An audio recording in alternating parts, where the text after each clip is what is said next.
Hey there, Ronnie here from Four Wheeling in Western Australia. In this video we're going to cover differential lockers or diff lockers. We're going to show you how they work, when to use them, what terrains they're good for, and some situations where you probably shouldn't use them. Subscribers, welcome back, and first time viewers, g'day, I'm Ronnie from Four Wheeling in Western Australia. The full drive information website pretty much has everything covered in regards to full driving and camping. Righto, so let's get into this video. The first thing we're going to do is I'm going to take the dual cab cruiser up here. We're at the Mundaring power lines. It's bloody cold this morning, so I'm just going to keep moving around. Coming down is no problem because you're going downhill, so your car's always, the gravity is going to help you. So you can have open diffs, that's fine. Going up though is another matter because it's so uneven, and it may not look that steep on camera, but it's not that steep really, but it is enough of an incline to cause a problem. So I'll show you with the cruiser without a locker, and then with a locker, and then you can make up your own mind. At this stage I have no lockers on.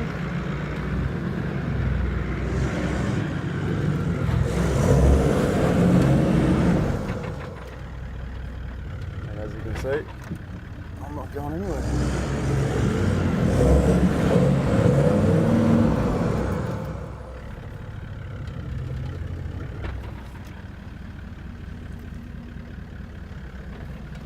Try a bit of momentum this time.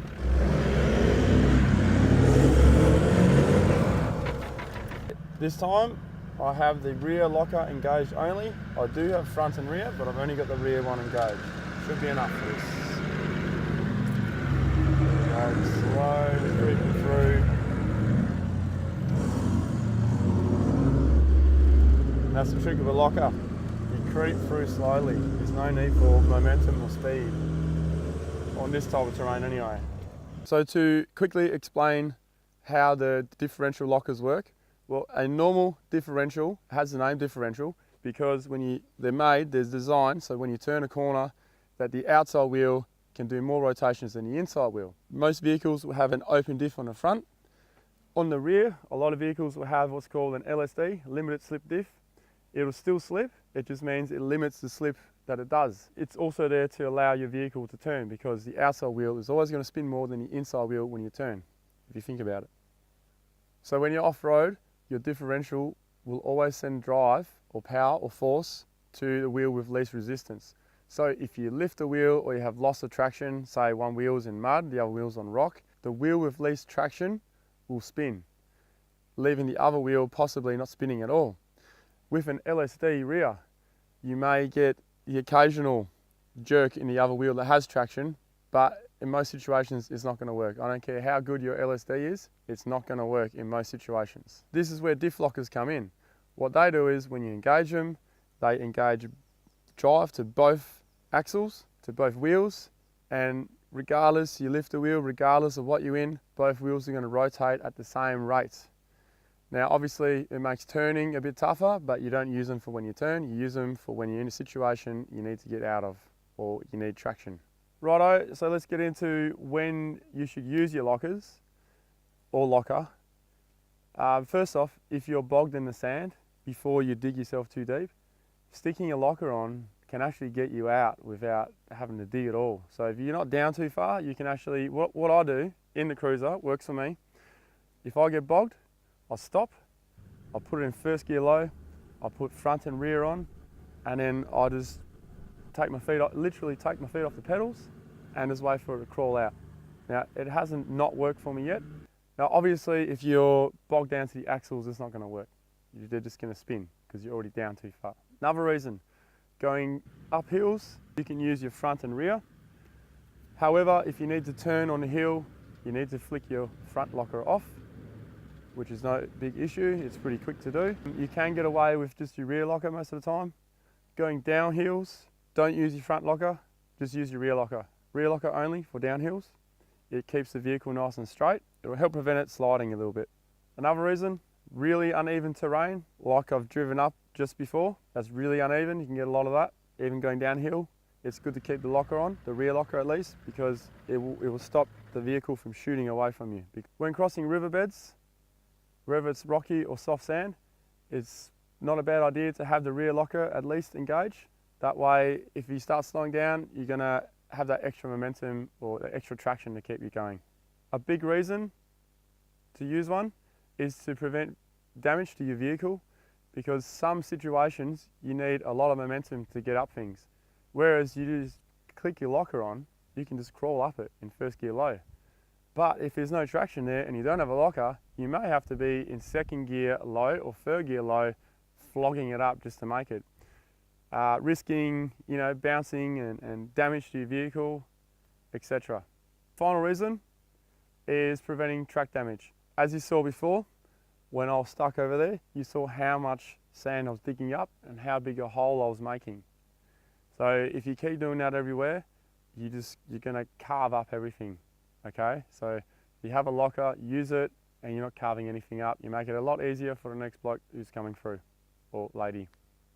Pros and cons with differential lockers. There are too many pros to list. I've already covered heaps, but just two I like to mention that I did mention before. One is you get to this obstacle, everyone else is struggling to get up it because they don't have a locker. Then you roll up and you put your locker on and you cruise up in a first gear low. It's such an awesome feeling. And you can rub it in a bit, but not too much. Another pro is for IFS vehicles, independent front suspension vehicles, the ones with the wishbone suspension, or A-arms as you Americans know them as. When you install a differential locker to the front of those, a lot of the time you actually strengthen the diff up, which is great. And also, instead of smashing it up a hill and you're risking that wheel not contacting the ground, spinning like mad, and then all of a sudden it contacts the ground, those weaker CVs are prone to just get crunched. So when you have a locker, the benefit is you drive up slowly and you're not gonna crunch that front axle. Of course, it can happen to solid axle vehicles as well, like this one. Now to cons. There's only really one con to diff lockers, and that is the price. They can be quite expensive. What kills you is the installation and the price of the locker itself. Don't go for cheap no-name ones because they're not up to standard.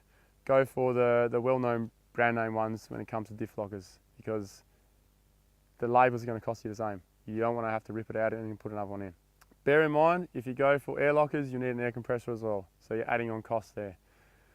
If you're a lucky person like myself who got them in factory, my 70 series has front and rear mechanical differential lockers in it, came as standard. I believe the Jeep Rubicon, just to name a few, has front and rear as well when it comes out as brand new. When not to use your lockers. When you have plenty of traction, don't use your lockers, because all you're going to do is you're going to bind up your drivetrain, and something's got to give eventually. Okay, so if you've got plenty of traction, don't engage front and rear. If you leave the rear on, it's not going to be too much of an issue. But if you're on rocky terrain, you're constantly turning, I wouldn't do it. It'll be like driving in full drive on a bitumen. You just don't do it. Another thing, if you are really, really stuck, but you have traction on all wheels, there's something else that's holding you. So don't just throw your lockers on and then try and scoot out, because if you are stuck because of some other reason, your wheels are going to grip, you're not going to go anywhere, and something in your drivetrain has got to give. So just be mindful of that. So now to the great debate. A lot of people are divided on this. I'd say almost 50-50. Which is better, the front locker or the rear locker? Now, I have a very strong opinion on which one I have chosen, and I have good reasons for it too. But you're gonna have to wait for that. So this will be coming in a video right here. Front locker versus rear locker. Which one should I get? So if you're not sure and you only want to get one locker, you can only afford one locker at the moment, or whatever the reason, watch that video and I'll explain to you why. Oh, and before we wrap all this up, check out this new shirt. Designed by Sackware. So thank you very much, guys, for designing that for us. And these will be on our website soon. Also, check out Sackware, of course. Went to great length to design the shirt for us, and their shirts, they look bloody awesome, which is why we got them to design our shirt. So you can subscribe right here, and please leave a comment below and tell me what you think is better, the front or the rear. look forward to seeing a bit of a debate there. All right, until next time, take care out in the tracks and trails. See ya.